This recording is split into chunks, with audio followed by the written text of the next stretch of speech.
level and 50% entertainment value for a total of 100%. Ito na ang ating second contestant, si Kay Gonzalez. Let's go! Ayan na si Kay. Grabe, ang dami nagwawala, Kay. Welcome sa This Is It. 19 years old from Santa Maria, Bulacan. Ang chismis ay hindi ka lang daw magaling sumayaw, kundi isa ka rin event singer. Kay, may experience naman ng pagkanta mo. I'll stand before you, I curse many crimes, but I won't believe that I can still survive. Galing. Anong English ba yun? English, oh. Ito naman, ang ganda naman kay Kay, lahat daw ng kinikita mo, 100%, lahat.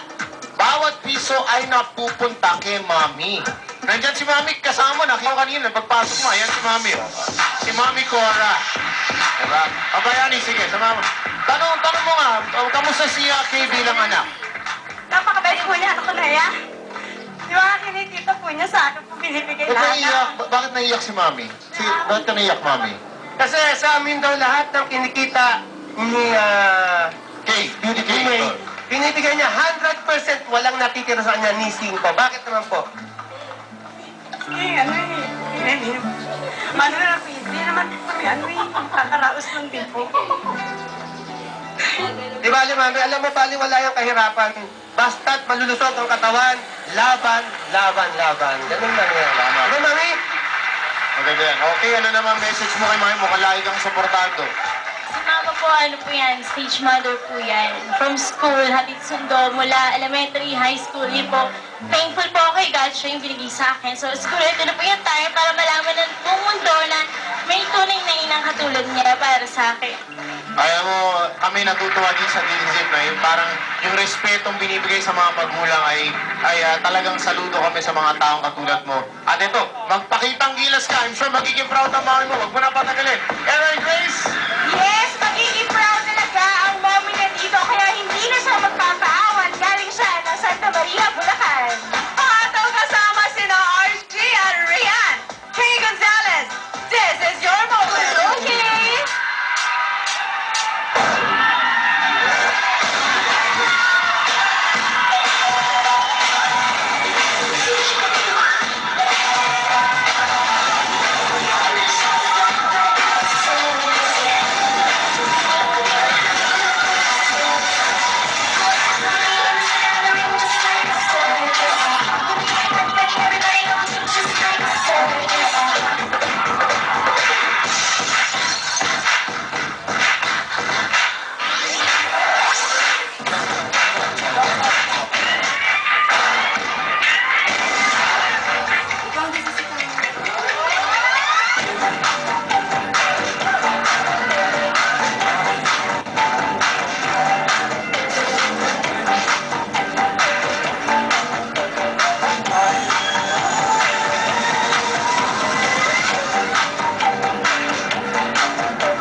matanong lang kita.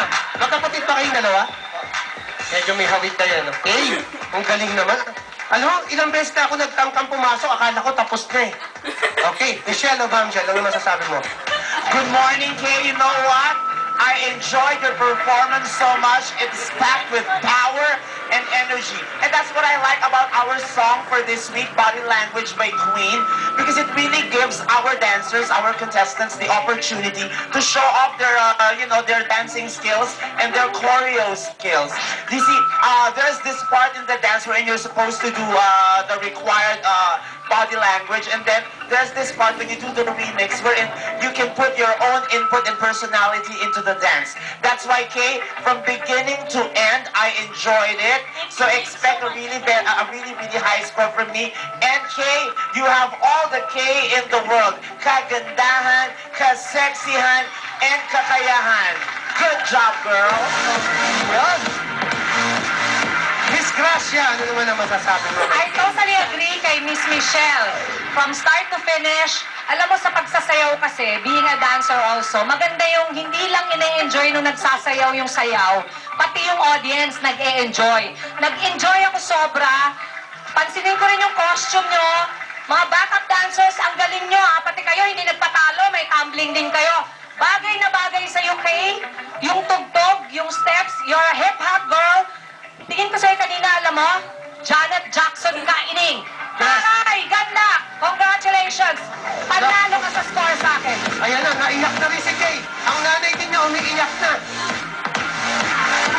Ayan, hindi, ano yan tuwa ng kagalakan yan. Siyempre, isang anak mo na napapanood sa TV. Nanay ko nga hindi naiyak sa akin ng ganyan eh. Tawa lang siya ng tawa.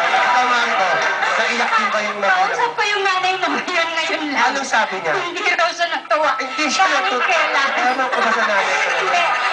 Kumpare, actually, maganda yung ginawa. Pinag-uusapan namin kanina. Nung panahon kasi namin, not that I danced also, pero ang tawag kasi doon, funk attack eh. Kapag bumibilis, yung hip-hop ngayon, Mahirap yun, Mariko, eh, no? mahirap siyang gawin. Tapos na-incorporate niya yung body language na mahirap ding gawin na ibagay niya. So, ang ganda! Ganda. Congratulations sa inyo. Okay, lahat ng ginawa mo ang hirap. Diba? Pero katulad mo, itong dalawang to, meron silang K para maging maganda rin. Si Era at saka si Kaya ikaw, bawi